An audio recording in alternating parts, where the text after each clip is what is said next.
Hey guys, welcome to a new video. Like, comment and subscribe if you enjoy. Without any further interruptions, enjoy the what if. Chapter 5. Secret of the Massacre. Naruto was snoring very happily. Hey, it can't be helped that the bed in his newly acquired Namikaze estate was astoundingly comfortable. The bed in his old apartment was no match for this heaven. And for how he acquired it, Naruto might be a little bit slow, but he definitely isn't a fool. He already knew who his parents were, damn it. So it's just a matter of asking the old man, and this comfy little house was his. Sure, it's not a huge luxury mansion, or a whole clan ground like the Uchihas, but hey, it's still his house, his inheritance. It's much better than the trash called his old apartment. Hey, Naruto, wake up. So it was natural that the voice of the man standing at the end of the bed didn't even seem to reach his ears. On the count of 3, if you don't wake up, there will be trouble. Naruto just mumbled sleepily, "Don't say I didn't warn you." And a bucket of very cold water was dumped unceremoniously on his head. $% and carat $. What the hell was that for you bastard? Naruto bolted right up. A barrage of profanities shot out of his mouth, making Matabi blushed, Shukaku giggling like mad and Kokuo clapping his hands around Saikyo's ears, making the girl puff her cheeks angrily. Then he looked out of the window. What the %, carat $. The sun isn't even up.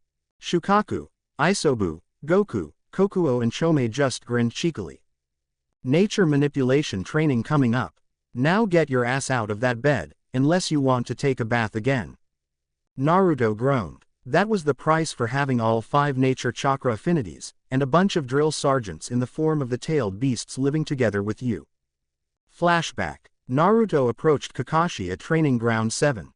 Kokuo had told him to ask Kakashi to check his nature affinity. But why do I have to do that? I have wind as my nature, Naruto asked in confusion.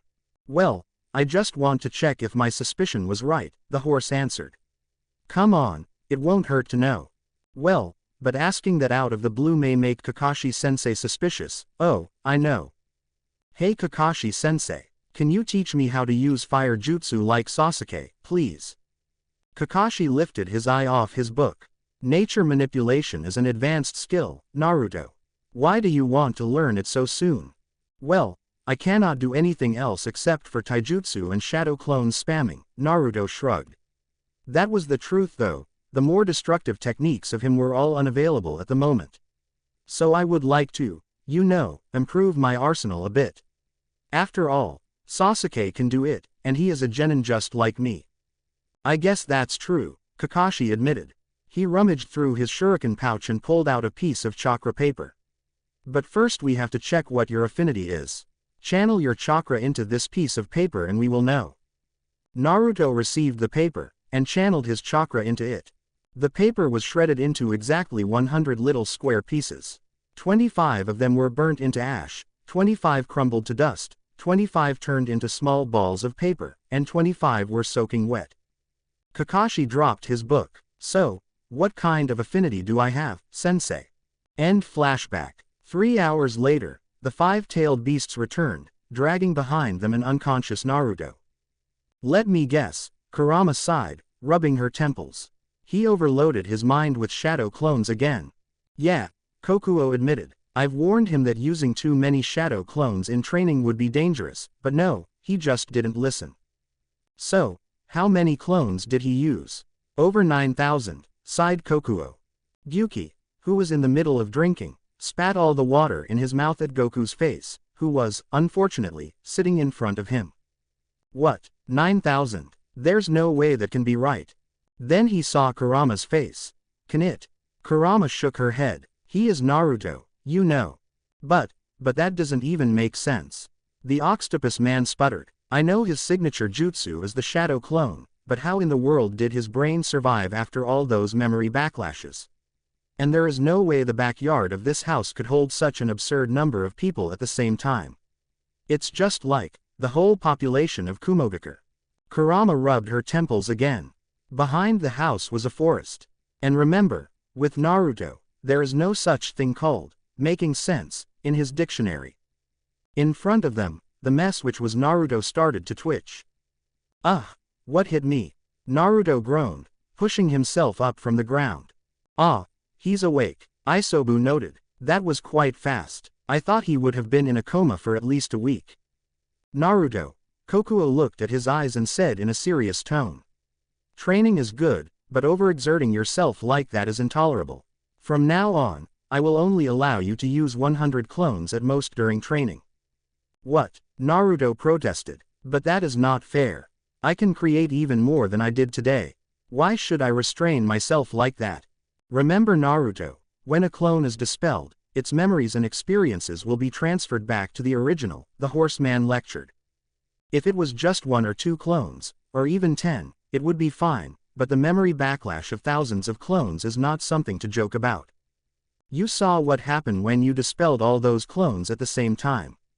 To a normal person, it might cause a shock to the whole nervous system, his body might stop functioning properly, and in the worst case, he dies. That is the reason why the second Hokage declared that jutsu a forbidden one right after he invented it, and only the small-scale version of it is common among shinobi. But that will take too long for me to learn things. Naruto pouted. Now you're being hypocritical there, Naruto. Don't worry Naruto-kun. Training in nature manipulation is not something you can do in just a few hours, Matabi said, while putting a huge pot of potato soup on the table. I still remember when Yugito trained her fire element, she needed half a month before she could create a proper fireball. Actually, I was able to do it. Matabi stopped dead on her path. Yeah, already got the wind element done, it is just a matter of memory. I also managed to wet half a leaf, and made another one breaking apart, Naruto mumbled. But when I tried burning a leaf, it just dried up a bit before returning to normal. And I can't seem to get lightning at all. It just doesn't feel right. Gyuki and Matabi were appalled. During their almost eternal life, they had never heard of anyone who could do nature manipulation in just a few hours. That's also our impressions when we first saw it, Shukaku said dryly. Goku, Chome and Isobu nodded in agreement. Either this boy was a genius, or a complete idiot. Only someone without anything in his head could absorb knowledge that fast. Hey, I'm not surprised, Kurama commented. After all, you're my Jinchuriki. A hint of pride could be heard in her voice. You like him. How cute. Chome cooed. Kurama's face became beet red. I'm not. Someone's in denial, Chome said in a sing-song voice while running away from her sister, laughing like mad. Kurama snarled and leapt, intending to choke the breath out of the beetle girl's lung. You'll never catch me. Don't push your luck, bug. 2 black spheres appeared on Kurama's hands. Naruto was startled. If she used that attack inside the house. 2 tentacles made of plants suddenly burst into the room, wrapping around the 2 girls' bodies and tying them up. Sis, how many times do I have to tell you not to fight inside the house? It was Saikyo who had just arrived from the kitchen, holding 10 bowls on her hands. Massive killing intent was leaking furiously from her, and the air in the room suddenly felt like freezing. And she was smiling, sweetly, too sweetly, to the point of disturbing. Let's cool your head down a little, shall we? Kurama and Chome shook their head frantically, their body quivered, and for the first time, Naruto could see an expression he never thought he would see on the 2-tailed beast girls' faces. Fear. Saikyo put the bowls she was holding on the table, and walked out of the house through the back door. The 2 wicked tentacles pulled the 2 struggling girls out of the room, and a minute later, wailing screams filled the air. No way, Naruto muttered in his breath. Since when has Saikyo-chan been so scary? Trust me, you haven't seen everything yet, Gyuki mumbled in the same tone, his face paled in utter horror. Naruto gulped. After a few minutes, Kurama and Chome dragged themselves into the house. Their faces were full of bruises, and lumps could be seen on their heads. So, let's get to breakfast, okay everyone. The food is getting cold, Matabi said, trying to break the awkward moment. Everyone nodded, still a little bit shaken, and got in the table. Wow, this is so delicious. Naruto tasted a spoon of his soup, and his eyes widened. Did you make this, Matabi? Actually, it's Saikyo who made it, the cat girl answered. Honestly, I don't know where she learned how to cook. Tailed beasts usually do not need to eat. Utakata Ni-chan was an awesome cook, the slug girl said with a shy smile. He taught me how to cook in our free time, so, mine can't even compare to what he could do. Are you kidding me? Naruto exclaimed in disbelief. This is the best food I've ever had, besides Ichiraku ramen. You're so awesome, Saikyo-chan. The white-haired girl blushed hard. Seriously, what's with girls and changing attitude like flipping a book? Naruto's second bowl was devoured as quickly as the first one. Do you really think that will work, Naruto? Kurama asked anxiously. I've thought about it for a while, Naruto answered. He will have to know about it, sooner or later.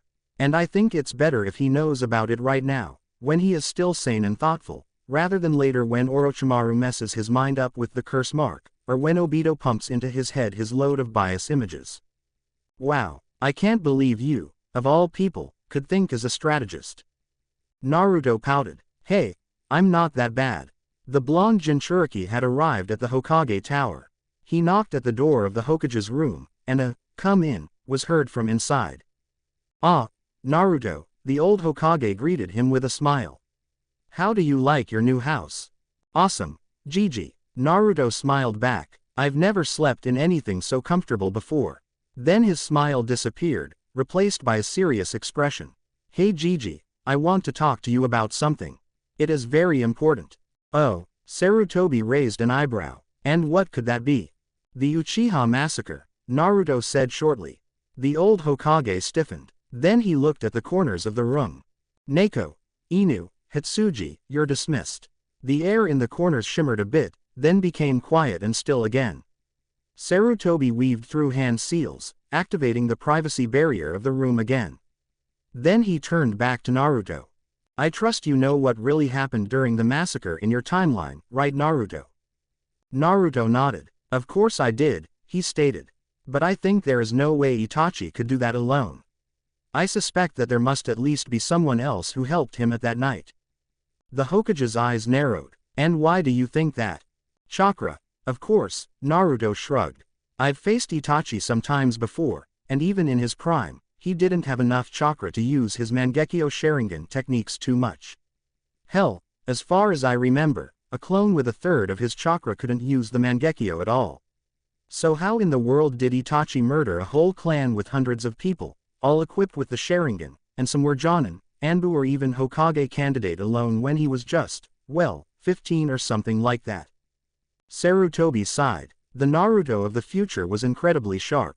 All right Naruto. The truth is, after hearing the story from the Hokage, Naruto's body trembled like crazy. Not from fear, but from rage.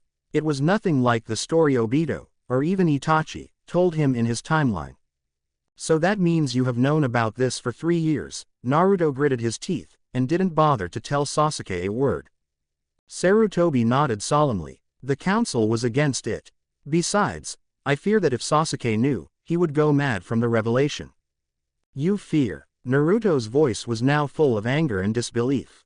And you prefer other people planting lies into his head and making him even crazier. During my time, he was mind-fucked by Itachi twice, then marked with a cursed seal by Orochimaru, making his head even more of a mess, and was finally told a version of the story without all the important facts, which made him an even more deranged person who tried to destroy the village to purify the name of the Uchiha clan. All because there was no one who told him the whole truth about that incident. And you think that is better for him? Sarutobi sat there, horror-struck. He hadn't even thought that his hiding the truth could affect the mind of the Uchiha loner that much. Naruto stood up. I'm leaving, Gigi. I hope you understand what you have to do right now. If you don't do it, I will, because I don't want to lose one of my friends to madness and hatred. Not this time. Release the barrier. That was a command. The old man complied dumbly, while staring at the back of the blonde boy who was retreating from his office. Never before had he felt so old and weak. And something inside the man snapped. Anbu, he barked, and an Anbu member flicked into the room. Go find Jiraiya. Sarutobi gritted his teeth, and bring him to my office immediately without delay. He would not allow this to prolong any further. The will of fire shall burn once more. Sasuke was surprised to see the Hokage, together with a white-haired old man he didn't know, standing at his door. What do you want? He scowled. The Hokage didn't smile. Sasuke, we want to talk to you about the Uchiha massacre. I don't want to talk about it, snarled Sasuke, trying to slam his door closed, but Sarutobi stopped his hand. Trust me, the information I bring here might completely change your view about the whole incident, and even about Itachi, your brother. Sasuke's eyes narrowed upon hearing the name. Then, after a few seconds, he said, "Come in." "So what is the information you want me to hear?" Sasuke snapped rudely. Sarutobi and Jiraiya sat down at the table. "First, I want to introduce you to Jiraiya. He's one of the legendary Sannin, and is the head of Hidden Leaf's spy network." Sasuke just glared at the white-haired man, and nodded. "Now, before we start, I want to ask you," the Hokage continued. "Do you know about the Kyuubi's attack on Konoha 10 years ago?" Sasuke was confused. What was of that story related to his clan's massacre? "I don't see any. Just tell me, Sasuke," the Hokage cut him short with a sharp glare. Sasuke gulped, and answered. "Yes, I do. The Kyuubi suddenly appeared in the outskirt of the village in October 10th and started attacking the village for no reason. The fourth Hokage killed it, and lost his life in the process." "That is the story you've learnt at the academy," Sarutobi nodded. "But the truth is, there actually was a reason for the attack. During that night, there was one person who sneaked into the village, released the Kyuubi from its Jinchuriki, and used it to attack the village." "What is a Jinchuriki?" Sasuke questioned. "The container of the beast," Jiraiya answered. "The Kyuubi has been sealed inside Jinchurikis of Konoha for 3 generations. As I was saying," the old Hokage continued, "at that night, a person sneaked into the house of the Jinchuriki, attacked her while she was giving birth and killed her midwife, as well as my wife Bawako Sarutobi, before breaking the seal, unleashing the Kyuubi and taking control of it to attack Konoha. There were evidences of usage of the Sharingan on the beast that night." The old man placed a few photos on the table.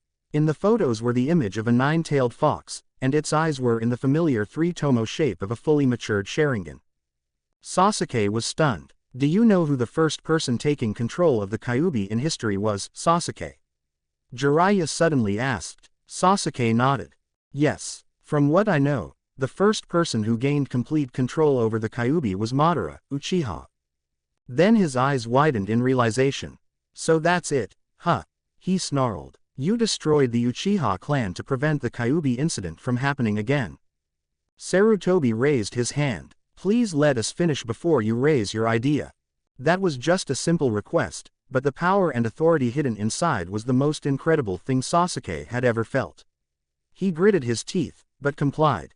The problem here was not the fact that the attacker that night was an Uchiha with the Sharingan, but was that the Uchiha clan didn't do anything to help defending the village during the attack. One of the greatest clan in Konohagakure, with over 200 potential shinobi still in rotation, and none of them showed up to report during the night of the attack. It's just like they had wanted the Kyuubi to weaken the village's defense. Connecting all the evidences, we couldn't help suspecting that there was something fishy going on within the Uchiha clan. Therefore, I had established a secret investigation on the clan, and this is the result." The Toad Sage pulled out a scroll from his shuriken pouch and put it on the table in front of Sasuke. Quietly, the boy opened the scroll, and his eyes widened. "No way, my clan planned to overthrow the Hokage, and taking over the village." He muttered in shock. "I'm afraid they did, Sasuke. And it seems they had planned and prepared for this since the night the Kyuubi attacked the village, during which the Uchiha clan members were absent from the Uchiha clan ground," the Hokage nodded gravely. "And the night of the massacre is the estimated date of breakout of the coup. According to the constitution of Konohagakure, attempting coup d'état is an action that might cause wars and thus shall be executed for treason against the village." "But why did you use Itachi for your dirty work?" "Why Itachi? Because of you, Itachi had been forced to murder the whole clan. His own clan. Do you know what it feels to have your own family murdered right in front of you? Not to mention he had to do it himself. Do you understand how that hurts?" Sasuke screamed in rage. "I understand what you want to say, Sasuke, but I haven't finished yet." Sarutobi shook his head. "It's true that Itachi accepted the mission voluntarily, but that was where everything went wrong. The true mission of Itachi was not killing the entire Uchiha clan." "What do you mean?" Sasuke gritted his teeth. The old Hokage pulled out another scroll. See it for yourself, Sasuke. Sasuke snatched the scroll from the old man's hand and ripped it open. Then he almost dropped it because of his shaken hand. Mission: assassination. Rank: S. Reason: attempting coup d'état on Konohagakure's government. Target: Fugaku Uchiha, Hikaku Uchiha, Anabi Uchiha, Yashira Uchiha, Teka Uchiha, Tadama Uchiha, Sayuri Uchiha, many names were written in the scroll, but not the name of every member of the clan, as far as Sasuke knew. The date in the scroll was the day of the massacre, and the signature at the bottom of the scroll was written, very clearly, in the familiar and unmistakable handwriting of Itachi Uchiha, with a fingerprint of him next to it. Sasuke's lips were cold and numb. But this is, he stammered in shock. It is, Sasuke, the Hokage nodded. This is the official documentation of that mission, signed by Itachi himself. That mission was issued for secret execution of only the ringleaders of the coup. Then, when he told me that he murdered my clan to measure his capacity. He was lying, the Hokage nodded. He must have thought the betrayal of the Uchiha clan would be too much of a shock for a boy who was proud of the clan like you, Sasuke. Then why did he kill even my mother? She didn't do anything. She is not even on the list. And how could you know that Itachi didn't go mad and killed other people in the clan? Sasuke screamed. Tears started to form at the corner of his eyes. Sarutobi shook his head. I'm afraid I don't know anything about your mother, Sasuke.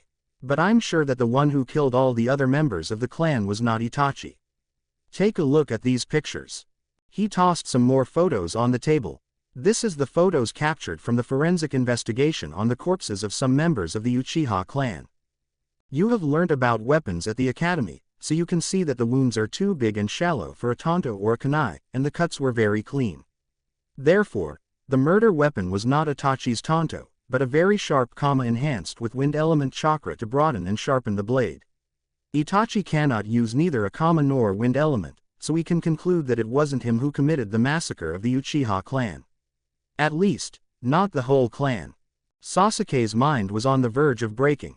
But, then why did Itachi run away from home and become a missing nin? That is not something which can be discussed at the moment, Jiraiya interrupted when Sarutobi started speaking. However, I can assure you that the decision of leaving the village is of Itachi himself. He came to the Hokage and requested banishment right after the massacre. I think it was to protect you, Sasuke, because together with that, Itachi also requested absolute protection of you from those who want to use you as a breeding stock, and those who want to use you as a weapon of Konoha. The weight of the truth finally became too much for Sasuke's brain to handle. With an ear-piercing scream, he collapsed on his chair and started to sob uncontrollably. The world seemingly collapsed in his eyes. Jiraiya started to rise from his chair, but Sarutobi put one hand on his shoulder to stop him. The old man looked into Sasuke's empty eyes, and said, Sasuke, I don't know if you understand this, but Itachi is a person who cherishes peace more than most things in the world. If the coup d'état had broken out, not only Konohagakure would have been put in grave danger, but the whole world might also have fallen into another shinobi world war, and many innocent lives should have been wasted on meaningless battles. Itachi understood that, and he didn't want you or your friends, or any other citizen of Konohagakure to suffer that horrible fate, so he chose the best thing he could do to protect you and many other people. He paused a bit, and continued. This might feel like an insult to you, Sasuke, but I have to say that one of the Uchiha clan's fatal flaws is their superiority complex. Madara, one of the founders of the village, has always dreamt of gaining control over the village since he and his clan joined force with the first Hokage, just because he believed that he had the power of the ultimate Sharingan. Even before the village was established, people in the Uchiha family had always waged war with other clans just to prove that they are the most powerful, and that they have the right to dominate everyone. Just think of what their non-stop boasting of power had made them into. Remember that, and choose your own way carefully, Sasuke. Now if you excuse me, I must leave. With those last words, the Hokage stood up, glanced at Jiraiya, and the two men left the house, leaving Sasuke alone with his own thoughts. When they were outside of the Uchiha clan estates, Jiraiya asked, Do you really think that is okay, sensei? Sarutobi answered solemnly. I don't know Jiraiya, I really don't know. I hope you are right about this, Naruto. Sasuke sat, alone, in the darkness. He thought about what the third Hokage and Jiraiya had said to him. He didn't want to believe it. His clan, the Uchiha clan, had been the pride of Konohagakure since the village was born. How could they suddenly decide to betray the village just like that? But all those decisive evidences all pointed out towards that only possibility. Despite how much he tried to deny it, the truth was still there, clear and conclusive. He thought about his father. He had always wanted the man to tell him that he was his son, and to tell him to improve himself to soar to great heights. He had always wanted to be like his father, to become a powerful and talented shinobi like him, to follow his footstep. But did he want to be like him anymore? He thought about Itachi. For so long had he thought of the man as a mass murderer, and he had sworn on his life to become an avenger to make him pay for what he had done to the clan. And suddenly, Itachi turned out to be a peace-loving man who sacrificed himself and his family to prevent a war from breaking out. Memories of that fateful night rushed back to him. He remembered a figure on top of the power pole, watching him as he ran back home from the academy. He remembered Itachi standing over the corpses of his parents, his tanto dripping with blood. He remembered facing the man on the street, his eyes morphing into the Mangekyo Sharingan. And he remembered in that night, Itachi's face had been full of tears. Blinded by revenge, he had never even stopped to consider thinking what that meant. Sasuke stood up. The sun was already half down the mountains afar, and the sky was turning red. Just wait for me, Itachi, he mouthed quietly. Someday I will find you, and you will tell me the whole truth. With your own mouth. Chapter 6. D ranks and training. Why did you tell the Uchiha boy about that without asking us, Sarutobi? Kaharu Udatane slammed her hands on the table in front of the Hokage in rage, making the paper on it flying everywhere. The old Hokage just threw her a sharp glare. And tell me, why should I ask you about what I am going to do to one of my shinobi, Kaharu? We are the council advisors.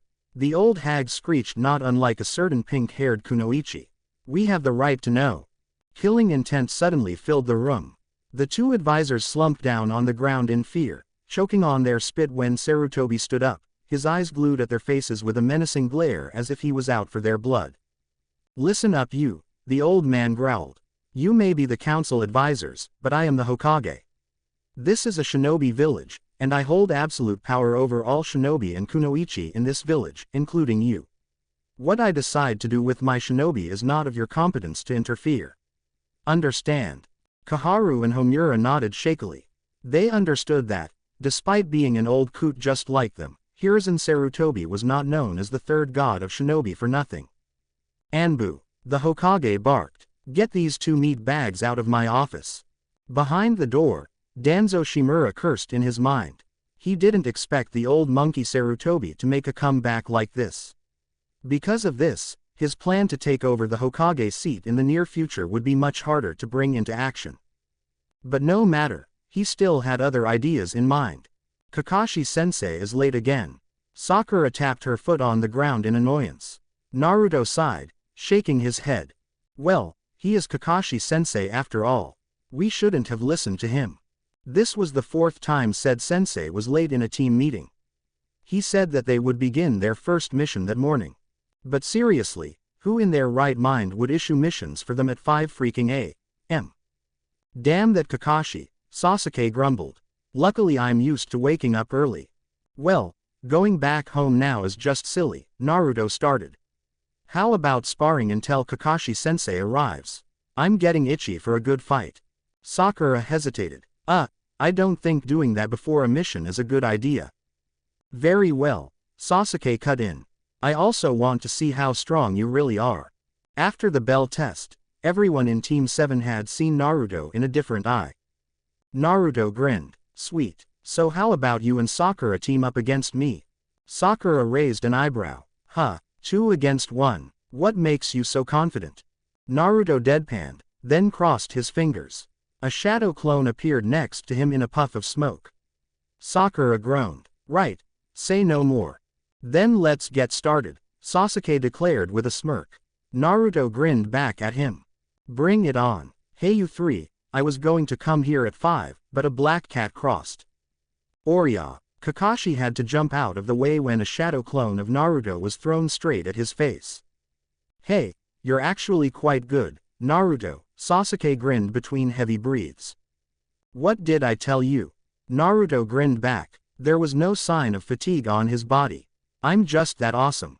Then they charged at each other again. Next to them, Sakura was out cold on the ground.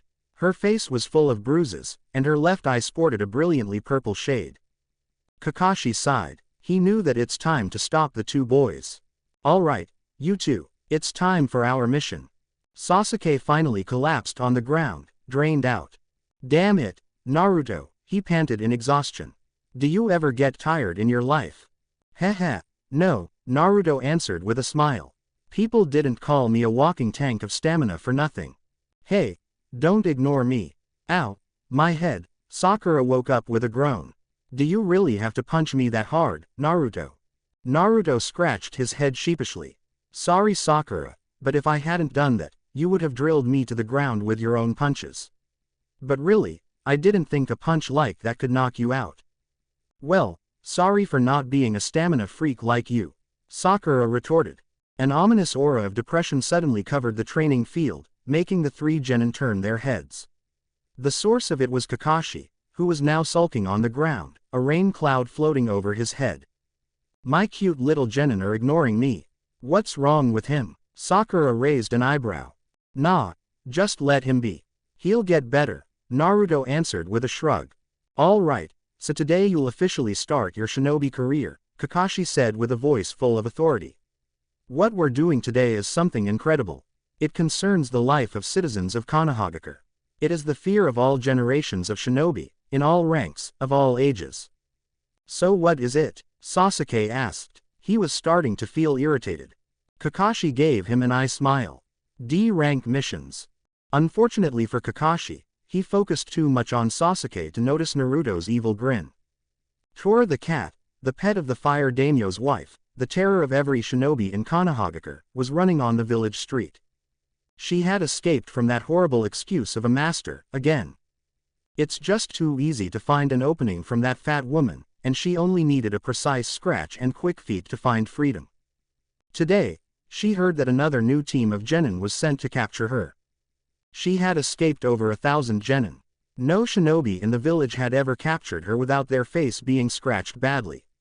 2 days ago, a team of new genin had also been sent, and she had completely ruined their faces before resigning herself to the jonin that was with them. So why should she be afraid of another bunch of snot-nosed brats? Ooh, but she didn't know that this bunch of snot-nosed brats was completely different from any other bunches of snot-nosed brats. Especially when that bunch of snot-nosed brats consisted of one Naruto Uzumaki. From the future. Like people say, curiosity killed the cat. And Naruto had applied that very well to this case. The poor cat never knew what hit her. 45 minutes. Wow, this is a new record. Never before has a team completed the infamous, capturing Tora, mission in less than 1 hour. Well, what can you say? Naruto smirked. We're just that awesome. However, Team 7 shall be banned from this mission from now on. The third Hokage continued without missing a beat. What? Why? Naruto wailed dramatically. Sasuke snorted. Do you even have to ask? Remember what you did to that cat? I have to agree, Naruto, Kakashi chimed in. Tying the target up with 5 rolls of ninja wire and a sticky net, showering it with a mixture of paint, jam, water, glue, alcohol and mud, then throwing it into a barrel of tar and feather and dragging it on the ground all the way to the Hokage Tower is too overkill for a cat, you know. That's right Naruto, the Hokage nodded. As effective as it is, we want to return Madame Shijume's pet alive, not as a corpse covered in whatever you threw at her. It's a demon cat. It'll live, Naruto shrugged. Now that was too mean of you, Naruto-kun, Matabi said inside his head. Naruto raised an eyebrow. What? I'm a cat too. And seriously, how in the world did you have the time to set all those traps? Sakura asked incredulously. It's like, let's see, 20 traps in total. In just about 10 minutes. Nah, It's nothing comparing to the time I snuck into the Anbu headquarters to spray glue into the masks of Anbu members. Naruto waved his hand absently. The air in the room suddenly became freezing cold. Did you really say what I think you did, Naruto? Kakashi turned back to him and gave him a disturbingly sweet-eye smile. Naruto, realizing what he had just said, smiled nervously. Ah, that, well, you see. Excuse me, Hokage-sama. Kakashi grabbed his shoulder, the disturbing eye smile never left his face. I and my cute little student here are going to have a special student-teacher bonding moment. Naruto gulped. 1 hour later, Naruto returned to Training Ground 7, with Kakashi right next to him. His whole body was full of bruises and scratches. What happened to you? Sasuke raised an eyebrow. Naruto just mumbled something incoherent in his mouth. Ah, nice weather, Kakashi said with another eye smile. He seemed very cheerful, too cheerful, I might say. Now as we have completed the mission today so fast with the help of Naruto here, Naruto just grumbled unhappily, I think it's time for some training. Are you ready, my genin? No one raised an objection. Or maybe it's because Naruto's jaw hurt so much he couldn't even speak properly yet. Come to think of it, Naruto was a training freak, so he probably wouldn't mind anyway. Gee, thanks a lot, author. You're welcome. And please, don't break the fourth wall. Very well. Today I will teach you how to climb a tree. Kakashi stopped when he saw the faces of Sasuke and Sakura. What? Is something wrong? But climbing a tree is not hard. We can do it already, Sakura blinked. Oh, but do you know how to do it like this? With those words, Kakashi walked towards a tree, and started walking up the trunk. He continued to walk until he reached a pretty high branch. I can do it. Naruto raised his hand from below, making Kakashi nearly fall off the branch. Really? Demonstrate, then, he ordered, after managing to retain his balance on the branch. Naruto nodded, and started walking up another tree nearby, until he reached a branch as high as Kakashi's. Where did you learn that? Sasuke demanded, getting upset as the dead last knew something he didn't know. Oh, I saw someone did that before, and decided to ask them how to do it, Naruto shrugged. I've just completed it a few days ago. It turns out to be an effective technique to run away from people chasing me, you know. Hearing that, Sasuke didn't push further. Actually, he himself had seen people in his clan doing things like that many times before. He cursed himself mentally for not asking Itachi or his father how to do it. Sakura was also surprised, though not very much. After witnessing what Naruto had done during the bell test, she understood that Naruto had been hiding many things from everybody. Therefore, if Naruto had known some techniques before her, it wouldn't have been a strange thing anyway. But Kakashi was the most upset. Being a Jonin, he knew exactly what the greatest problem of Naruto was. And when he said, people chasing me, he understood it as, mobs chasing after me to kill the demon. Being Naruto's secret guardian for a long time, he couldn't help feeling guilty about letting the boy suffer like that. Now, listening to the boy talking about that like some daily routine, the guilt started to bubble up again in his heart. He felt that in some way, he had failed Minato-sensei. He had failed to protect his teacher's son, failed to give the boy a better life when he didn't have the love of his parents. But why do we have to learn this? Finally, after a few seconds, Sasuke spoke up. I mean, it just looks like some fancy way to travel. It does not seem to help anything in battle. I was going to explain that, Kakashi answered. Now, how about you try to do it first, Sasuke? Channel chakra to your feet, and run up the trunk. Sasuke stared at him incredulously, but then nodded and did as he was told. He smirked when his feet planted firm on the tree trunk. He took 1 step, then 2 steps. But at the third one, the bark crumbled under his feet, and Sasuke fell down the tree. His face connected to the ground with a sickening thud. See that, Sasuke? Kakashi said in an amusing tone. If you lose control of your chakra, you fall. The purpose of this exercise is to improve your chakra control. The better your chakra control is, the more effectively you can use your jutsu. Genjutsu requires good control of your chakra too, so if you want to learn genjutsu, you have to improve your control first. But then, does that mean Naruto has the best chakra control among us? Sakura questioned. Kakashi smiled.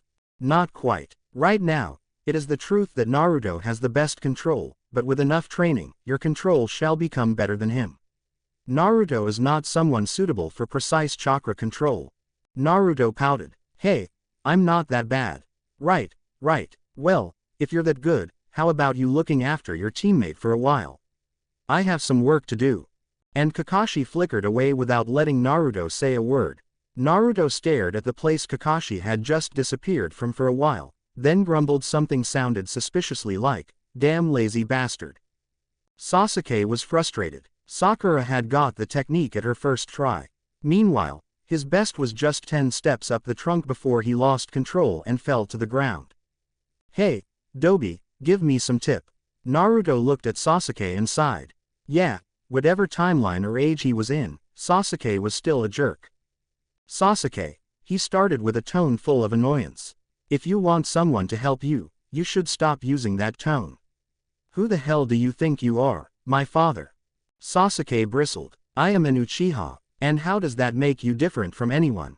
Naruto cut him short with a sharp voice. Greater men than you have gotten themselves killed because of that stupid, I'm from a great clan, thing. Even if you are strong, there will always be someone in this world who is stronger than you. Can you defeat the Hokage? Can you defeat Kakashi-sensei? Hell, can you even defeat Iruka-sensei when he is serious? In this world, you are nothing yet, Sasuke. Do you ever feel that everyone in the village doesn't care about you and your clan? Well, sorry, it's not like everyone ignores you, it's that attitude of yours that make you ignore people, and people scare of you. Stop hiding behind your clan name and be a man. Anger started to boil in Sasuke's head. He opened his mouth, an insult ready to be thrown at the blonde in front of him. Then he faltered, because he realized retorting only proved what Naruto said was true. During the bell test, he couldn't even land a hit on Kakashi alone, even when the Jonin was not fighting seriously. Even more so, he was humiliated by said Jonin with a stupid trick. Even he himself understood that the gap between their ability was too great. Since he was a child, his father had taught him that the Uchiha was always the strongest. He was proud of being born into the Uchiha clan, of bearing the Uchiha name and wearing the symbol of the clan on his back. But now looking back, he could see that despite bearing the name of his family, he was still just a weak genin. He was still just a grain of sand in this whole desert called the shinobi world. And after what the Hokage had told him the previous day, he said that the fatal flaw of the Uchiha clan was the pride of their own power. He didn't want to believe it, but look at what the power of the Uchiha had brought to his clan. They planned a coup on Konoha, and were massacred in the process. Could it be that he was right? Could it be that his pride of the clan name had made him forget who he really was? Fine. After a while, Sasuke grumbled begrudgingly. Can you give me some advice? Alright, Naruto smiled. He was happy that Sasuke decided to be nice for a change. It was just reluctant, but a change is still a change. What do you feel when you focus your chakra? Hey, my genin, how was the training going? Kakashi's voice trailed off when he saw Sasuke and Sakura running up and down the tallest trees in the training ground just like walking on flat ground. And Naruto was looking at them from a lower branch, grinning cheekily while hanging himself upside down. Wow, you did a great job as a teacher after all. Maybe I'll let you be the sensei of the team for a while, he joked. Naruto just stared at him with a deadpan expression, while Sasuke and Sakura gasped in horror, and fell off the trees they were running up. Chapter 7. Returning to Wave. Naruto was skipping on the street of Konohagakure.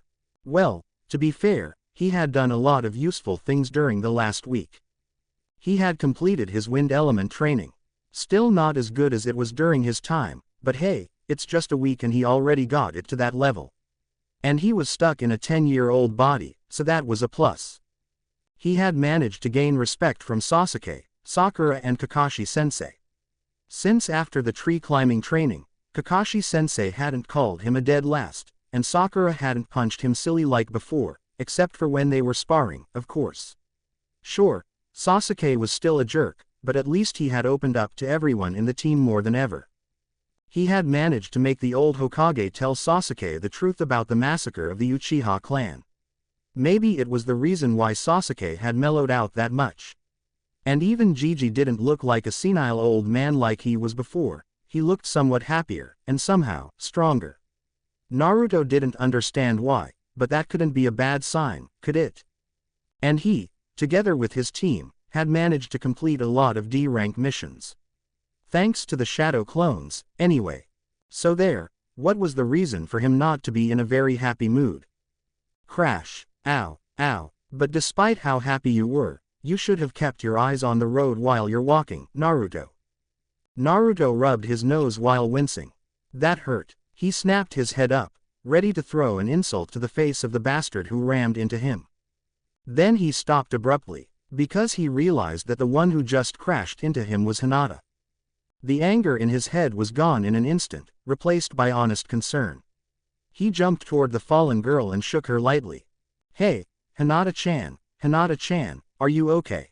The girl groaned meekly and opened her eyes, only to face the concerned blue eyes of her crush directly above her, staring straight into her white orbs. "Oh my god, oh my god, oh my god, I crashed into Naruto-kun, he is staring at me." Her face immediately heated up to a dangerous level. Her eyes rolled to the back of her head, and her consciousness started fading.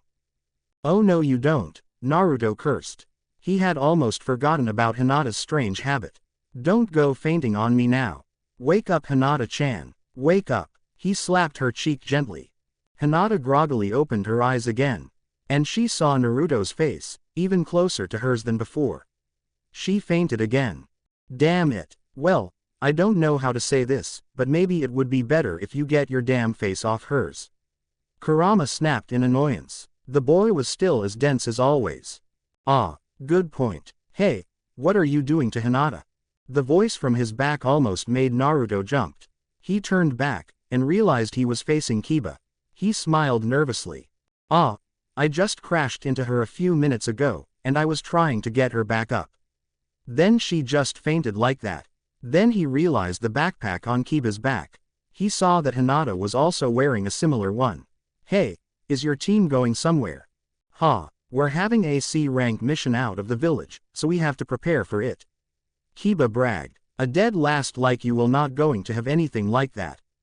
Akamaru whined. He gave Naruto a look that could be understood as, "Sorry, Naruto-san."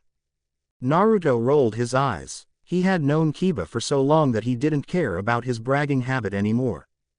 Behind them, Hinata groaned and opened her eyes. Again. Fortunately for her, there was no sign of Naruto's face near hers anymore. But unfortunately for her, he was the first one who recognized that she was awake. "Ah, Hinata-chan," he exclaimed, his legs ready to leap towards her. Hinata snapped her eyes shut. She didn't want to be sent to the dreamland once more. "What? Oh, come on, fine." Hinata opened her eyes one more time, and sweat dropped seeing Naruto talking to himself, while waving his hand around as if he was chasing some invisible mosquitoes. Naruto started to sweat when he realized Hinata's stare. Crap, I said that out loud, did I? The two of them continued staring at each other awkwardly for a while. And maybe they would have stood there like that forever if the voice full of annoyance of Kiba hadn't rose from behind them.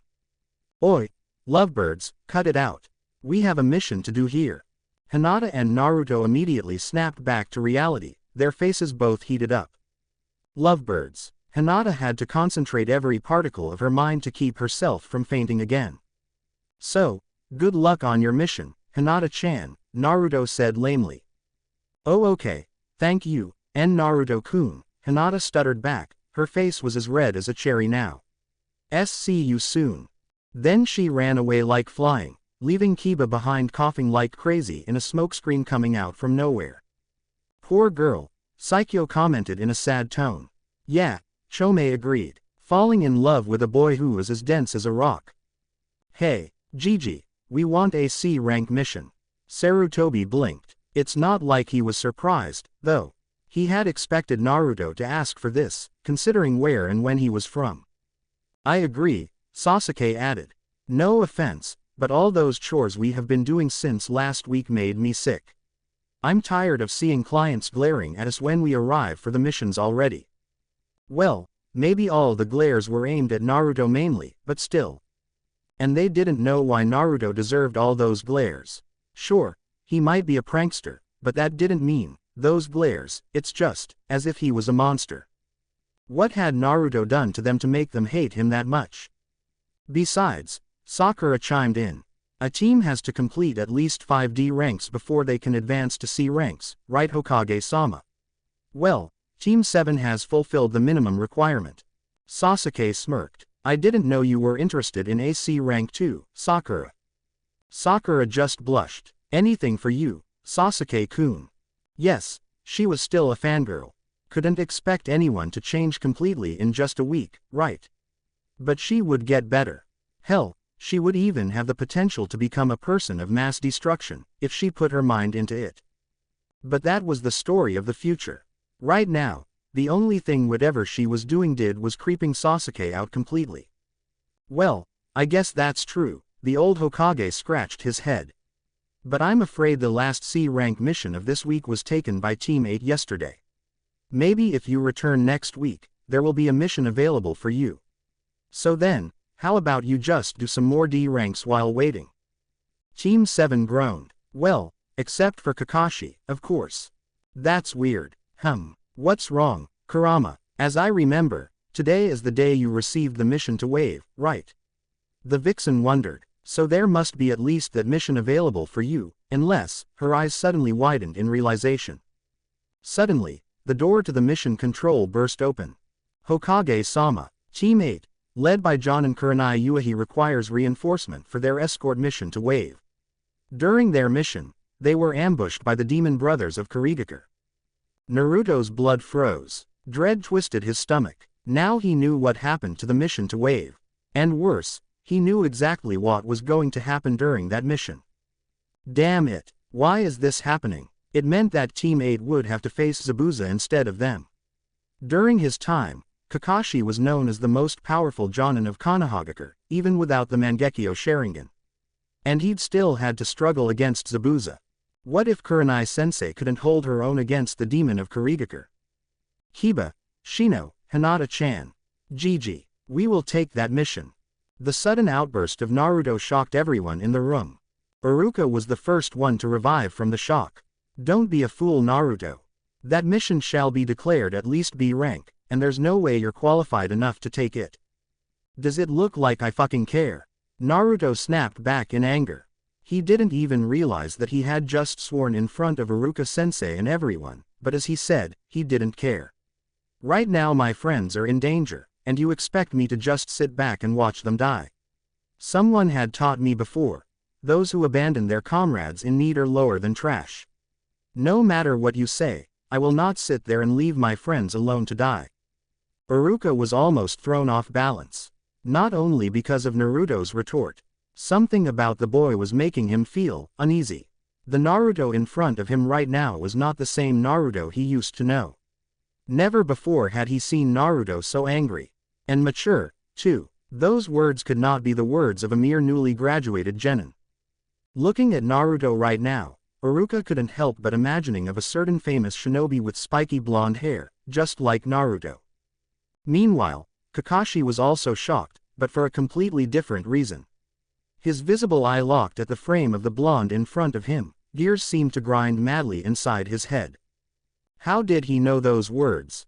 This is interesting. We will take the mission. Sasuke's voice suddenly rose. In his face was a predator grin. Sakura hesitated. Sasuke-kun, I don't think our skill is enough for that kind of mission. This mission is a good way to prove my strength, Sasuke insisted. I want to see how good I am against a strong enemy. Naruto looked back at Sasuke, a wave of gratitude swept through his stomach. He didn't expect the other boy to support him like that. Although what Sasuke said did make him feel a bit on edge, he pushed the thought away. Right now, the mission was more important. Well, if Sasuke-kun said so, then I also have no problem, Sakura said after a deep breath. Iruka turned to Kakashi for support. Kakashi, say something. Team 7 is not good enough for this kind of mission. As he wished, Kakashi opened his mouth. Very well. Team 7 accepts the mission, Hokage-sama. Iruka almost fainted. But Kakashi. Iruka, remember that those three are not your students anymore, Kakashi cut him short. They are my soldiers now, and I know what to do with them. I believe they can handle whatever they are going to face in a mission like this. Besides, he gave an eye smile, they have me with them. Iruka seemed like he wanted to say some more, but he was cut short again, this time by the Hokage. Very well, Kakashi, I hereby assign the mission to give Team 8 reinforcement as Team 7's first official B rank. I expect you to depart within 1 hour, without any delay. Do you understand? Yes, Hokage-sama. Realizing the seriousness of the event, Sakura and Sasuke rushed out of the room back to their respective homes for preparation. Naruto was going to follow them before Kakashi's hand grasped his shoulder firmly. Naruto, we need to talk. The eye smile from before was completely gone. Naruto gulped, a bead of sweat started to fall from his temple. Okay, sure, but I think we will have to tell Gigi about this first. No, seriously, I won't try to run away. An hour later, Team 7 assembled at the main gate of the village, fully equipped. Summoning Jutsu, Pakun, Kakashi's personal ninken, appeared in a puff of smoke. What's up, Kakashi? He raised his paw. What kind of mission is it that you have to require my assistance? Kakashi's face was full of seriousness. Pakun, I need you to track down the position of Team 8, led by Kurenai. Can you do it? Kurenai. Isn't that the beauty with red eyes that you like, Kakashi? Alright, wait a minute. Naruto snickered. Kakashi-sensei likes Kurenai-sensei. Really? The glare of Kakashi immediately shut him up. Found them. They're in the border between the land of fire and the land of wave, and are moving at a slow speed. We can catch up with them in 2 hours if we go full speed. The dog at his feet suddenly exclaimed. Kakashi nodded, and turned back to his genin. Alright everyone, this is the first high-ranked mission you are about to take part in, he said in an unusually serious tone. In his voice, there was no trace of his usual laziness. Instead, it was full of power and professionalism. I have to tell you, this is not like any mission you have done before. It will likely include fighting, injuries, and even death. Are you sure you really want to do it? If you don't, you can turn back and go home right now, and I will not make you hold any responsibility. No one budged. Kakashi nodded in satisfaction. Good. Now if everyone is ready, go. The command echoed through the woods around, and the 4 shinobi and their dog took off. Kurenai cursed inwardly while struggling to hold her breath inside her assailant's water prison. Since their departing from Konoha, she had felt something very wrong was going to happen during their mission. And after meeting the demon brothers, her dreaded feeling was proven to be true. And she had made the terrible mistake of allowing the mission to continue, though she had also sent a letter requesting reinforcement back to Konoha. She just didn't expect to run into Zabuza Momochi, the demon of the hidden mist, of all people. Since the start of their battle, the difference in their power had been proven to be too much. As a genjutsu specialist, her other skills couldn't hope to compare to those of Zabuza. And now look at what that devil had done. Shino was lying on the ground, his Kikai insect hive completely exhausted. Kiba and Akamaru were smashed into a tree nearby, with Akamaru unconscious, and Kiba holding his ribs in pain. And she was trapped inside this water sphere, waiting for death. The only defense of their client right now was Hinata. The girl's Byakugan were activated, but her limbs were trembling like crazy. I must admit, you are not called the Genjutsu Mistress of Konohagakure for nothing, Kurenai Uehi. But even that, you are still no match for me. A normal human could only hold her breath for about 3 minutes. If she can't do anything to get out of the water, she will be drowned. Kurenai's body was screaming out in protest. It had reached its limit, and all muscles and organs inside her was convulsing under the pressure and lack of air. Her consciousness was gradually slipping away. Now, you'll stay there quietly when I kill the bridge builder. Kurenai could only watch helplessly when the water clone of Zabuza took its form and started walking towards the client and her genins, sword raised high. The reinforcement didn't arrive in time. It's over. There's no way they could escape now. They would all be killed. She had failed as a Jonin sensei. The gigantic cleaver was brought down in a deadly arc. And it was stopped dead in its way with a loud, clang.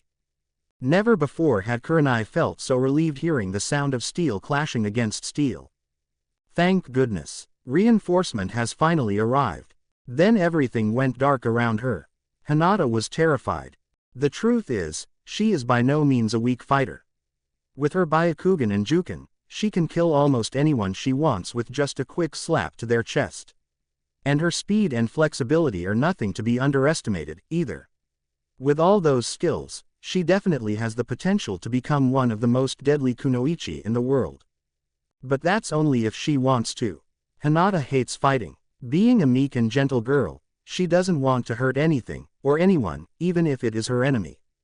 Because of that, despite being in the Hyuga clan, a clan specializes in murdering people with their finger pokes of doom, her grade in taijutsu was just mediocre comparing to other students during her academy time. Because of that, everyone in the clan laughs at her, and even her own father despises her, calling her the failure of Hyuga clan. And because of that, she is the weakest link in Team 8's formation. And right now she was trembling like crazy when the masked assassin descended at her with his giant cleaver raising high. Sorry little girl, I don't like killing children, but you're in my way. So you're going to die now. She closed her eyes, waiting for the consequence. The blade was brought down on her head. She heard Kiba screaming her name, Shino grunting in pain, and footsteps coming from behind her. Spiky blonde hair flashed through her mind. Naruto-kun, I'm sorry. A loud clang echoed through her ears, and she suddenly felt her body being lifted off the ground. She snapped her eyes open, only to see that all she could see was the spiky blonde hair she had just imagined. Sorry Hinata-chan, am I late?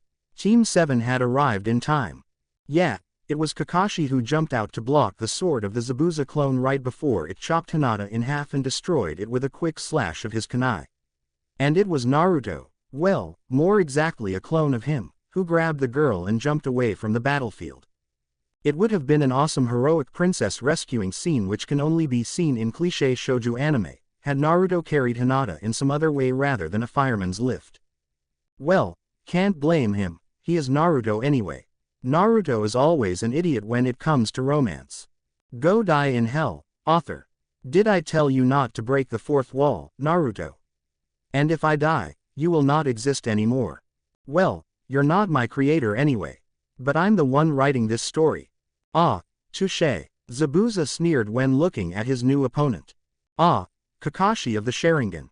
The man who has copied over 1,000 jutsu. Such an honor of me to face someone as famous as you. Zabuza Momochi, known as Demon of the Hidden Mist, Kakashi answered. I have to ask you to release the woman you're trapping inside your water prison, or else I'll have to kill you. He finished, and pulled his Hitai-8 up, revealing his Sharingan. Oh, I'd like to see you try, Zabuza laughed, and squeezed his hand a bit.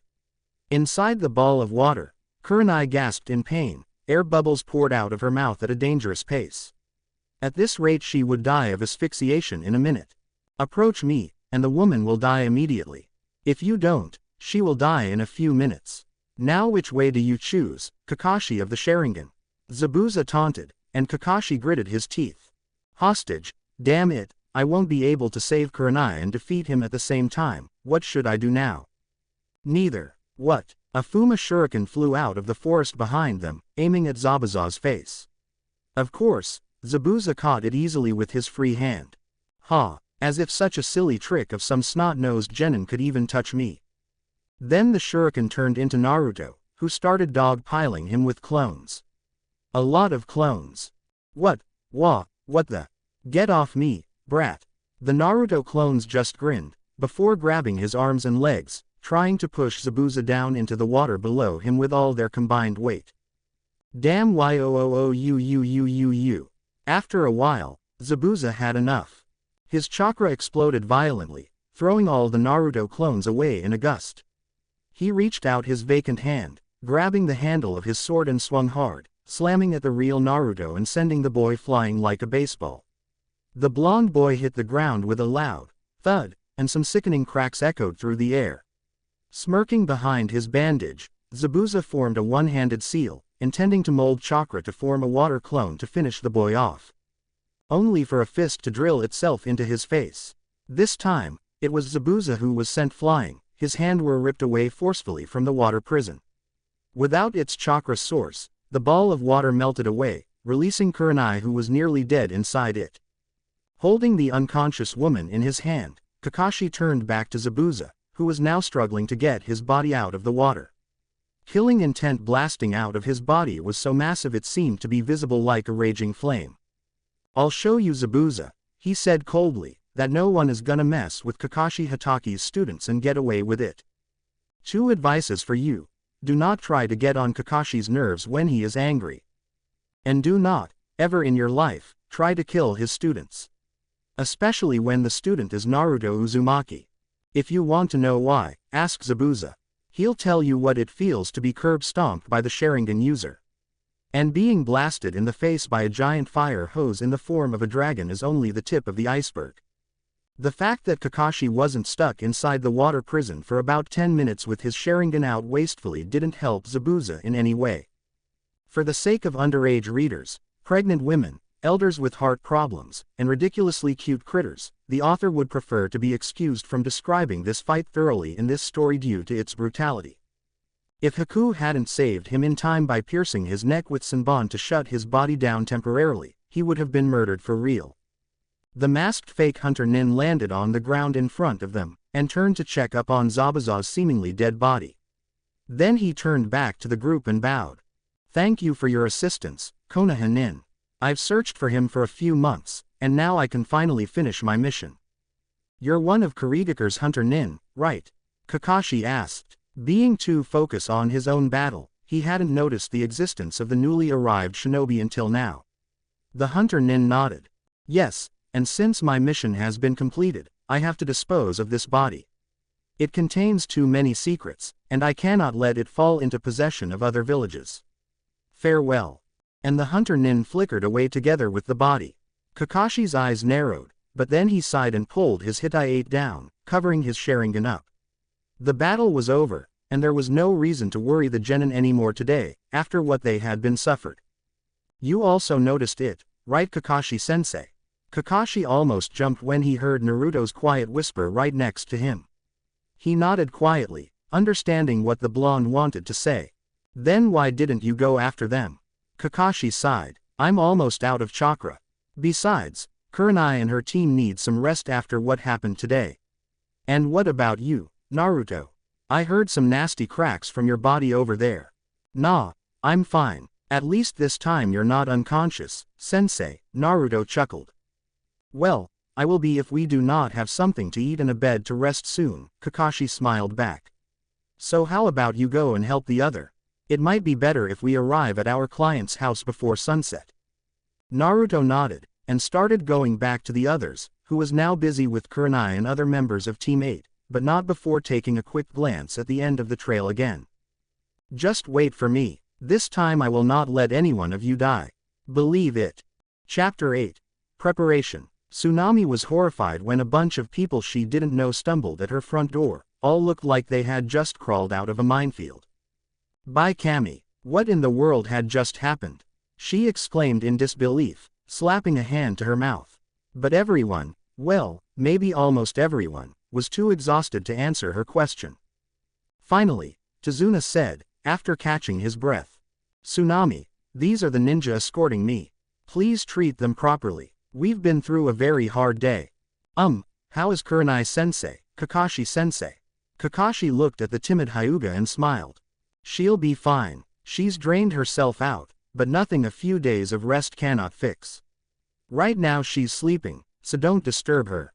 The girl let out a sigh in relief. "Thank goodness. Oh, and how are your teammates doing?" Kakashi remembered. "I think they were hurt pretty bad out there." They're fine, I think." Hinata shook her head. "Shino-kun's bugs are exhausted, and Kiba-kun and Akamaru, they are quite beaten up, but I think they're not hurt too much, at least, no bone is broken." "Ah, that's great." Kakashi's facial muscles relaxed. "Then let's go check up on them, shall we?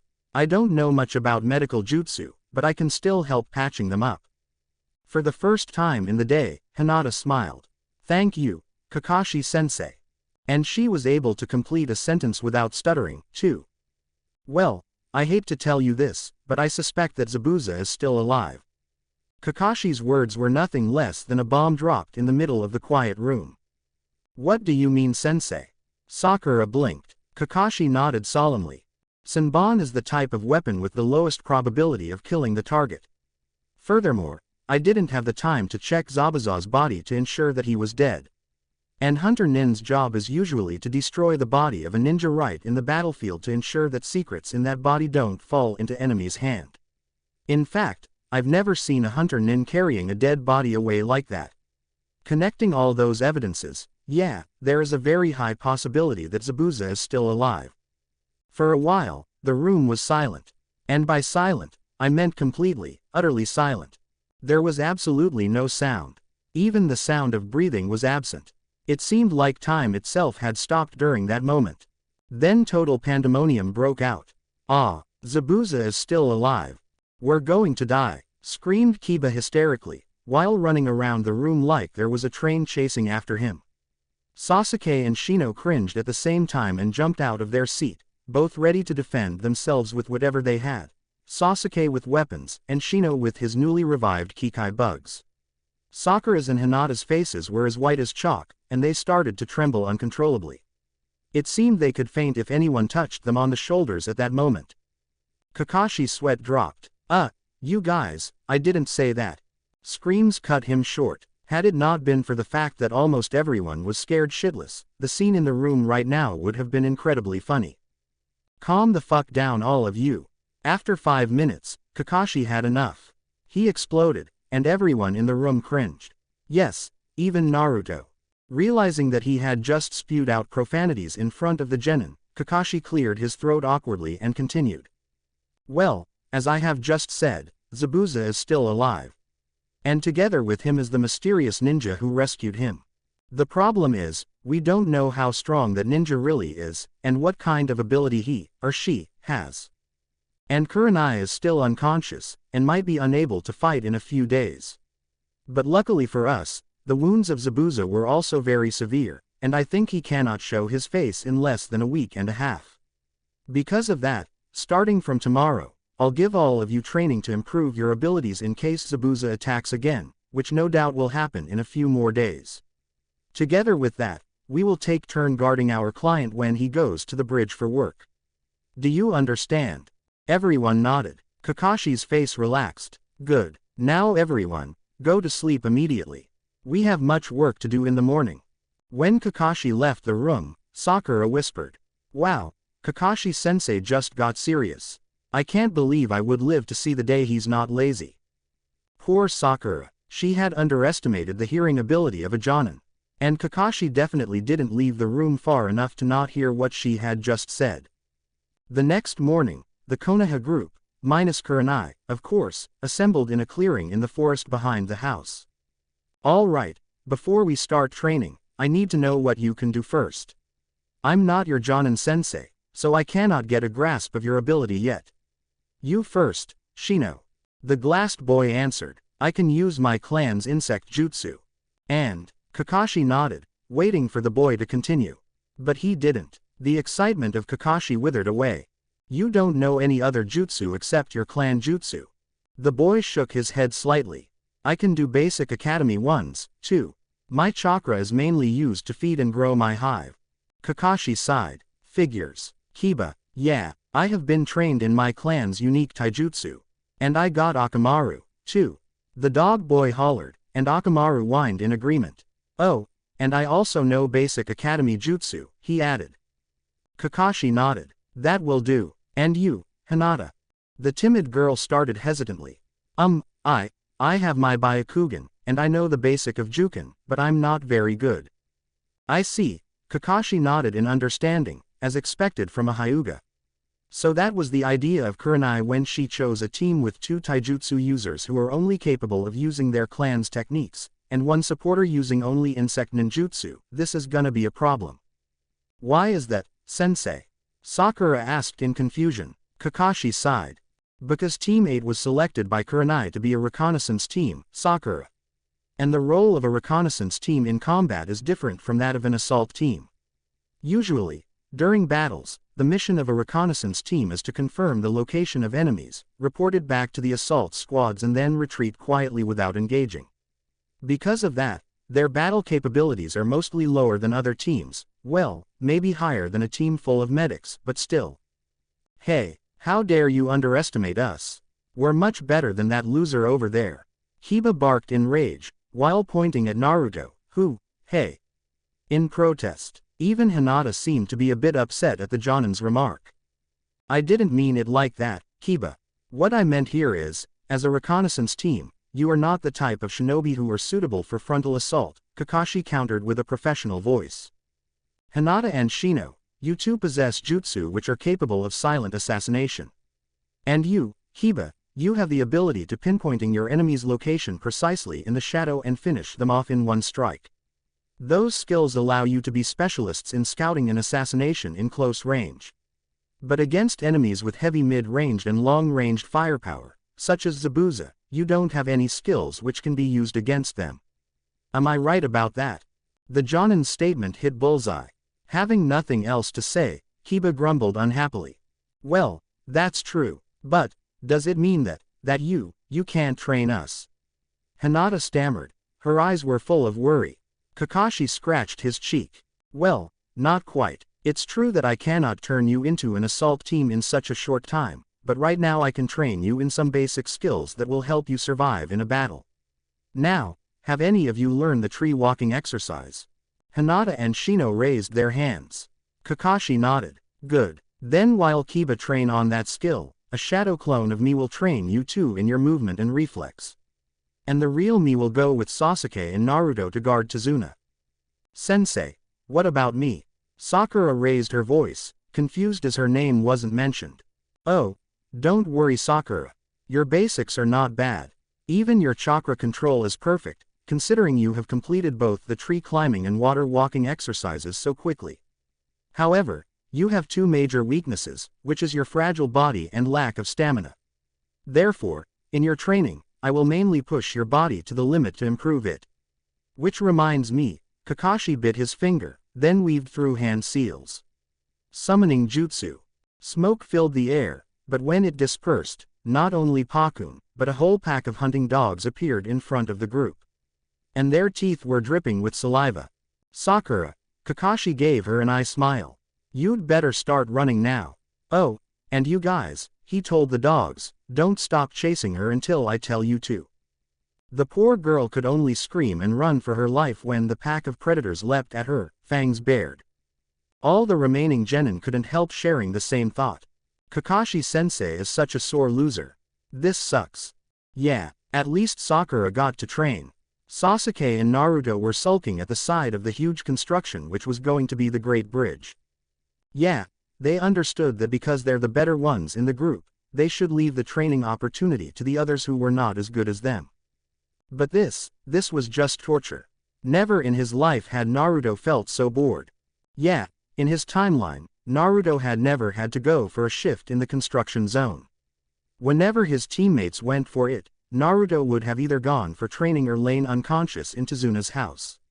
And that made it even worse. Sometimes being too good will just come back and bite you in the ass. Ah, that's ITTTT. Naruto finally snapped, completely lost his patience, he bolted up, and kicked a boulder next to him. Crack. Ah. Foots cccckkkkk. My toes. Sasuke face-palmed, shaking his head. Idiot. There are other ways more effective to entertain yourself rather than smashing your foot against rocks, Naruto, Kakashi said amusedly. He had just arrived in time to see Naruto break his toes on the rock. The boy glared at him, jumping around on one leg. Oh yeah, we're definitely not going to read your porn to amuse ourselves, thank you very much. Ouch. Kakashi sighed. How many times do I have to tell you that it was not mere porn? And anyway, you don't have to always move your body around to train. Here. He pulled out a piece of chakra paper and gave it to Sasuke. The Uchiha boy blinked. What am I supposed to do with that? Channel chakra into it. It will show what element your chakra is. Sasuke blinked again. But I know I have fire already. Well, who knows, the Jonin smiled. Just try it. maybe we'll have a surprise. Sasuke looked at him incredulously, but complied anyway.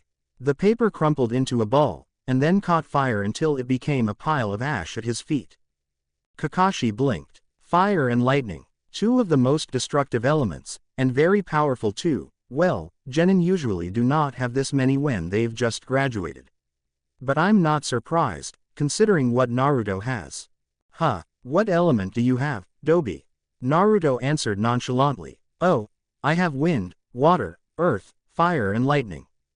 Sasuke's eyes bugged out. What, you have all 5, how is that possible? Dunno. Naruto shrugged, it's just kinda happened. Damn it, how could you be so powerful? It's not fair. Sasuke gritted his teeth. Says the one who was going to have the Uber Hacks Sharingan with the ability to copy every jutsu, seeing everything in slow motion and blah blah blah whatever more I don't know. Naruto snorted in retort, and Sasuke winced.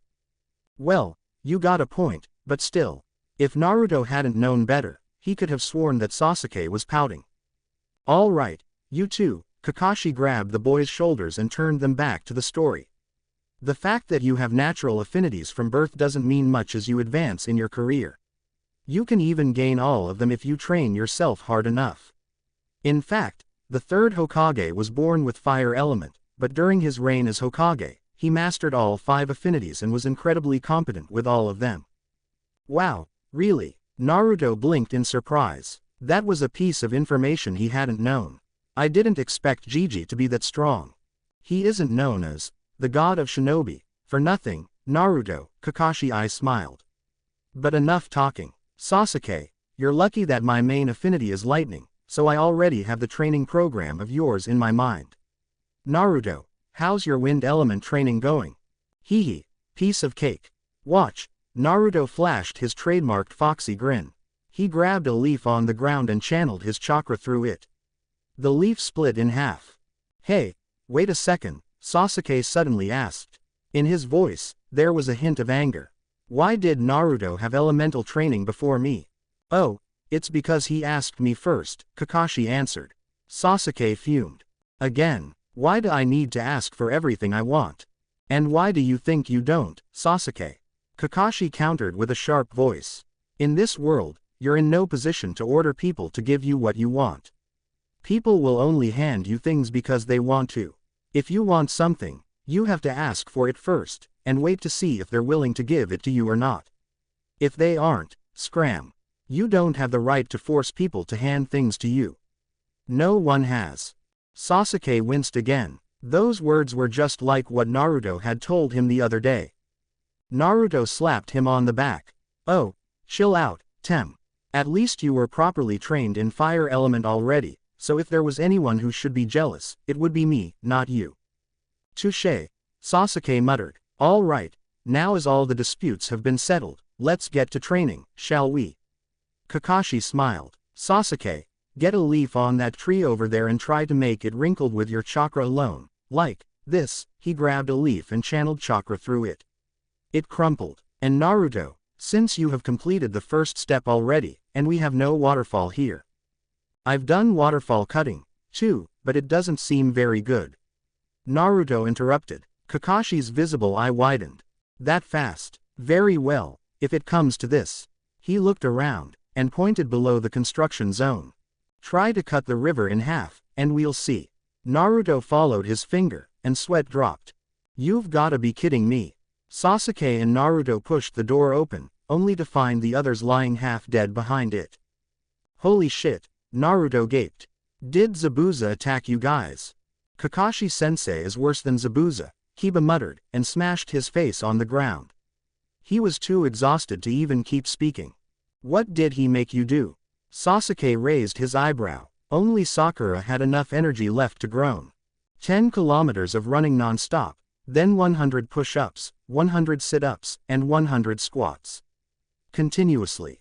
Ooh, Naruto winced. That's brutal. Hope you won't lose all your hair because of that.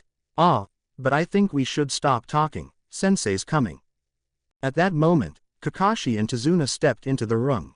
Ah, I see that you all survived. Good, Kakashi nodded with a smile. Then tomorrow we will continue, and if possible, I will push it another level further. Everyone groaned. From that day onwards, Sakura couldn't decide that she hated Kakashi more when he was lazy or when he finally became serious. Why do you try so hard? You're all gonna be killed. Everyone lifted their eyes off their dinner to see Inari scowling at the door. Tsunami exclaimed in relief. Inari, where have you been? I thought something happened to you. What do you mean when you say we're gonna be killed, brat? Kiba asked. The next time we face that masked bastard, we'll show them who is boss. Right, Akamaru. The white dog barked in agreement. HMPH, Inari sneered bitterly. No one can beat Gato. No matter how hard you train, you're still no match for his men. When facing the strong, the weak will only end up getting killed. Whatever, kid, Naruto yawned. After this training, the weak ones will no longer be us anymore. And we will save the land of Wave from Gato. Shut up. Stop talking like you understand about this country. Inari screamed. Tears started to roll down his cheeks. You ninjas are always goofing around. You don't know how hard life can be. Stop trying to be heroes. There is nothing as a hero anyway. Everyone suddenly felt an ominous flare of rage. Naruto stood up and walked towards Inari. His eyes were red and slitted. Slap. Inari was sent flying and slammed into the wall. It's needless to say how surprised and shocked everyone in the room was upon Naruto's sudden outburst. Sakura bolted up from her seat. Naruto, why did you? Naruto glared back at her, and Sakura flinched under the gaze of her teammate. Never before had she seen Naruto so angry. Even the rage in the conference room 2 days ago was nothing comparing to this. Don't worry, I held back, Naruto said coldly. Then he turned back to Inari. You know what, brat? If you as well as everyone of this village keep that attitude, you will be stuck with Gato for at least half a century more. Posing as the star of the tragedy and crying all day won't help you taking down tyrants. And about that latter statement, he growled dangerously, don't ever think that only you have a hard life. There are many people in this world who have hells of a life comparing to yours. At least you still have a mother and a grandfather who care for you. Then he kicked the door open. Hinata called after him worriedly. Wait, Naruto-kun, your dinner. Sorry Hinata-chan, but I lost my appetite. I need to let my stress loose for a while. Don't go look for me. And with that, Naruto walked out of the house into the darkness, leaving behind 11 pairs of eyes which were all staring at his disappearing back. Oria hhhhhhhh. Tree bark flew everywhere after another failed attempt of Naruto's other signature jutsu slammed into the trunk. Naruto slumped down on the ground.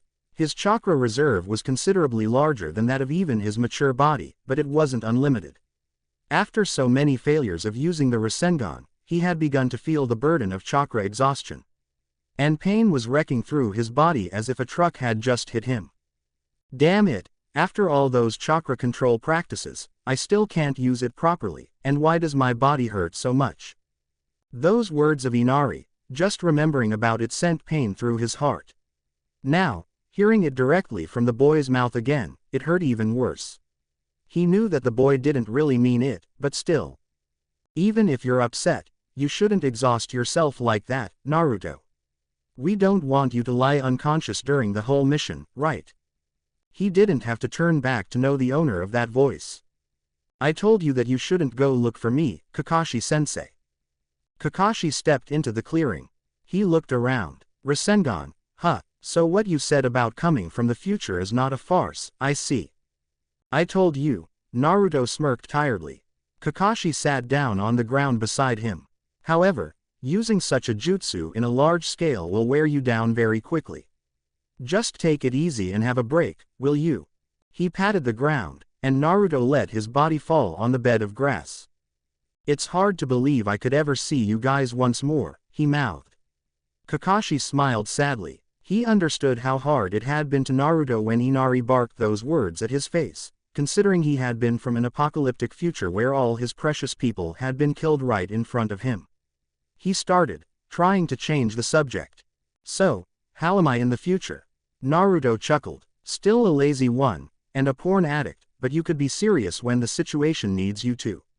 You have, well, had, I don't know, the Mangekyo Sharingan, with a jutsu called Kamui which can open a black hole on the air and suck everything into it. Well, during my time, someone told me that you had to kill someone close to you to achieve it, but no, I don't think you're someone who did something like that to your friend. And he couldn't finish his sentence. He didn't want to remind himself again how Kakashi was killed by the hand of Madara. Kakashi grimaced. He already knew that he had the Mangekyo Sharingan, and he also knew exactly who he had killed to get it. And that's the reason why he had never wanted to use it, despite whatever powers it might bring him. His lack of chakra to use the technique even once didn't help, either. I'm not as good as you think, Naruto, he said solemnly. During one mission, my teammate Rin was captured by Kurigakure and turned into the Sanbi's Jinchuriki. They planned to unleash the beast in the middle of Konoha to destroy it from the inside. And to protect the village, Kakashi's voice quivered, she plunged herself right into my Chidori. I couldn't stop, I killed her. Kakashi's voice shook and died. Naruto's eyes widened. All those times, he had never known, never bothered to ask. So that's the reason why Obito flipped out like that, Kurama said. She was also shocked by Kakashi's story. He must have seen that happen somehow. No, that's impossible. Everyone inside Naruto's head turned to Isobu, the one who had just raised his voice. Beads of sweat were rolling down his face, and his eyes were full of realization. In beast form, his face was covered with hard shell, so they couldn't see its color, but they're sure that if they could, it would be covered in white. What do you mean, Iso-kun? Chome asked. Isobu nodded grimly. I've never had a female Jinchuriki in my life. There is no way someone can seal me into a Jinchuriki without me knowing about it. Kakashi and Obito had both been tricked.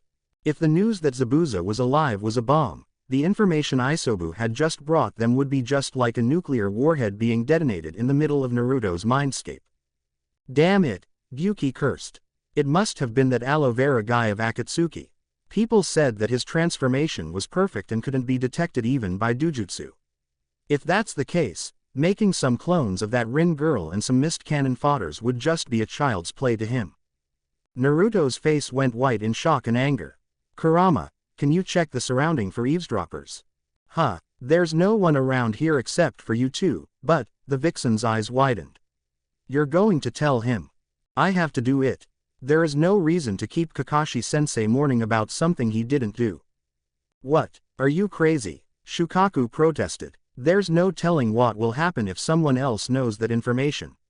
If the Akatsuki knows about it. I believe in Oni-chan. This time, every head turned to Saikyo, the one who had just blurted out those words. It's just like Utakata Nichan again, Saikyo hung her head. It's because of something I did that he couldn't live a day without regret. I don't want something like that to happen again. All the other tailed beasts winced. They had all known about the accident of Utakata in the shared mindscape before, and they understood how their little sister had felt when the Jinchuriki she loved and respected as a brother almost killed himself because of something he hadn't even known about. You're right, Gyuki finally nodded. I think leaving him in the dark will cause more harm than benefit. Hey, just leave it to the little sister to come up with the brilliant idea, Shukaku chuckled. Saikyo blushed. All right, then, Naruto inhaled sharply. Kakashi-sensei, there is something I need to tell you. Silence filled the air for a while after Naruto told Kakashi the story. Then, screams of bloody murder could be heard echoing through the forest. Oh oh oh oh oh. At the same time, a certain Uchiha who was sitting in the realm of the dead, waiting to be revived suddenly cringed. What do you mean I cannot go into tailed beast mode? It was almost a week since the ambush in the forest. Everyone was progressing nicely. Sasuke had quickly gotten the hang of his lightning element, and was now struggling on the second step of his training. Sakura's stamina, strength, chakra reserve and taijutsu had all improved drastically thanks to the brutal training sessions of Kakashi, and now she was starting on her chakra nature, which was checked by Kakashi and identified as Earth. Kurenai had mostly recovered, and she was now training Team 8 in ambush tactics, as well as improving their teamwork and their clan abilities even more. It could be said that Team 8 would be a match for Team 7 when it came to fighting as a team right now, if they went all out. Therefore, the declaration of Kurama to Naruto was nothing less than a hammer to his head. Sheesh, could you be a little bit louder? There might be someone 50 miles away who didn't hear you, Kurama answered sarcastically. We're in my mind, Naruto deadpanned. Kurama snorted. And I didn't say you couldn't. She added, it's just your body cannot handle something like the tailed beast mode at the moment. Why? Naruto blinked. I've used your chakra for a very long time, haven't I? Using our chakra is one thing, but going full tailed beast is different from just a little chakra, Naruto-kun, Matabi said. The full beast form is basically using all of our chakra at the same time to create an avatar of ourselves using the body of the Jinchuriki as a base. Because of that, the strain each time you go full form is incredibly great. A human's body is not strong enough to handle all those chakra at the same time, you know. That's why Jinchuriki only go full form as a last resort, when their enemies are so powerful they cannot fight them with normal skills. With your child body right now, going full form means crippling your body from chakra overload. That, and there is another reason, Kokuo chimed in. In order to go full form, the beast and the Jinchuriki have to perfectly synchronize their minds together. With Kurama, you might have reached that state already, considering how long she had been sealed inside you, but with us, you will need some more time before we can achieve perfect unison. Without that, there is only one way to go full beast, which is letting us take over your body completely, which will kill you. Naruto shuddered. So that's why Ero Sennin only focused on training my body during those 3 years, then he pouted. But that's not fair, that means I cannot use the tailed beast bomb. What if some powerful enemies show up? How can I beat them without your ultimate skill? Matabi glared at Gyuki. You just have to go and tell him that, did you? Gyuki scratched his head sheepishly. Don't listen to what that musclehead Gyuki said, Naruto, Kokuo said. Sure, the tailed beast bomb is a very powerful attack, but that's not our greatest skill.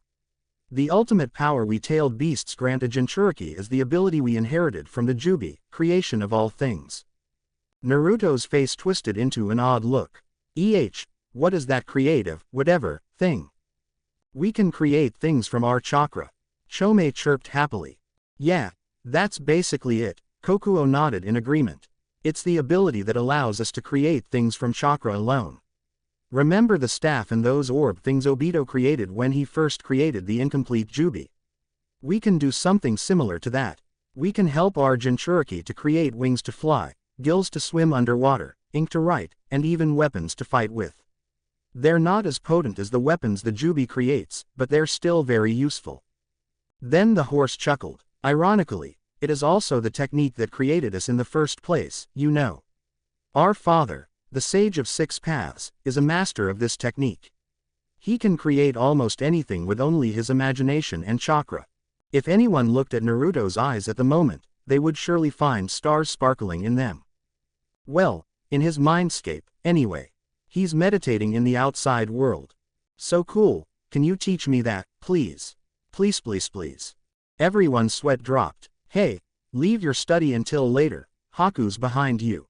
Naruto's eyes snapped open, right in time to grab the extending arms next to his head and flip the person behind him over his head, slamming the slim body to the ground. Kaya, the kimono of his assailant was flipped open, revealing a pair of small white panties with absolutely no bulge under it. Oh, was the only smart word Naruto could blurt out before a scream pierced his ears and a hand landed on his right cheek. Real smooth Naruto, real smooth. Kurama and the other girls face-pawed while the boys laughed their asses off. After some more cliché introduction scenes, Haku and Naruto was sitting on the ground facing each other. Both their faces were bright red. You shouldn't have done something like that to a girl, Naruto-kun, Matabi scolded Naruto. He snapped back in embarrassment. Oh, come on, the last time we met, she told me she was a boy. How should I know that she really is a girl? Yeah, I know, the cat waved him off. But anyway, didn't you owe her an apology? Naruto sighed, shaking his head to clear the image of Haku's panties from his head. Damn you, author. I'm not a pervert. He inhaled deeply, and started. Haku-chan, I'm sorry for doing something like that to you. You know, you were just too quiet, and well. It's okay, Naruto-kun, Haku replied. Her face was still having a red tint. I just didn't expect to find someone here in the forest at this time. You know, you were just sitting there with your eyes closed, I thought you were sleeping, and… Hey, I'm just meditating, Naruto chuckled sheepishly. It's a good way to train my mind, you know. Haku rubbed her cheek with her finger. So with that hit I ate, you're a ninja, right? Wow, you're incredible. Naruto almost cringed. The smile of the girl in front of him, it was so fake. The last person he saw with that kind of smile was Sai. His experiences with his ex-root friend had shown him how horrible someone's past was if they had that smile on their face. His stomach churned up. The last time they met, he hadn't been able to ask her about her past. What had Haku suffered in her childhood to make her like this? Naruto-kun, are you all right? Naruto snapped back to reality, and realizing Haku was looking at him with a confused expression. He smiled awkwardly. Nothing, I was just thinking about something. Then he looked around, trying to find something else to talk about. Hey, those herbs, are they for you? Haku shook her head. No, it's for someone who is very important to me. Zabuza, Naruto thought. Your parent, I guess. The girl let out another smile. But this time, Naruto could swear it was the most genuine smile he'd ever seen. It was full of happiness. No, but, in some ways, he's like a father to me. He has raised me since I was a child. She didn't say anything else, but Naruto knew she was telling the truth. Being an orphan himself, he understood the happiness of having someone who cared for him, even if it was only for their own benefit. No wonder why Haku loved Zabuza so much. Haku stood up, and grabbed her basket. Oh, I have to go now, Naruto-kun. It's so nice to meet you. I hope someday we will see each other again. Naruto stared after the retreating back of the girl, murmured. Yeah, I hope so too, Haku-chan. Gato-sama, we've found the profiles of those two ninja Tazuna hired. Gato looked at the two sheets of paper on his desk, his eyes narrowed. Kakashi Hatake, if what the paper said was true, that man would be the infamous copy ninja, the man who possessed the power of the Sharingan, and was rumored to have copied over 1,000 jutsu. That ninja would give even Zabuza a hard time in a battle, even if the missing nin was in full condition. And together with him was Kurenai Yuahi, the genjutsu mistress of Konohagakure.